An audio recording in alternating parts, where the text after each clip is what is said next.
Guru gue selalu ngomong, Timothy kamu gak mau jadi apa, kamu tidur terus gitu kan. Cuman mereka gak tahu apa yang gue lakukan. Gue capek pulang sekolah, abis gue latihan basket, gue masih mesti nganter kerjain nenek sepeda.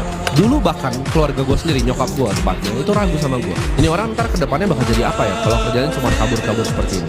Dulu sempat dihina karena sedotan, pernah dihina juga sama cewek karena mobilnya jelek. Dari sini gue pengen bilang ke kalian, jangan sibuk mikirin masa lalu, tapi pikirin masa depan. Oke, masa lalu itu udah gak bisa diubah. Tapi apa yang kita mau ubah sekarang? Kalau hidup udah sampah, gimana cara kita ubah hidup sampah ini? Cara bikin plan konkretnya seperti apa? Buat kalian yang ngerasa masa lalu kalian sampah, tenang aja ya. Karena masa depan kalian itu sama sekali nggak dipengaruhi oleh apa yang kalian lakukan di masa lalu. Justru ya, pengalaman-pengalaman gue dari ditolak jualan sedotan, dari gue jualan pomade tidur sampai pusing kepala gue karena kamar gue bawa minyak rambut, itu justru jadi cerita-cerita yang paling menyenangkan di saat gue seperti sekarang.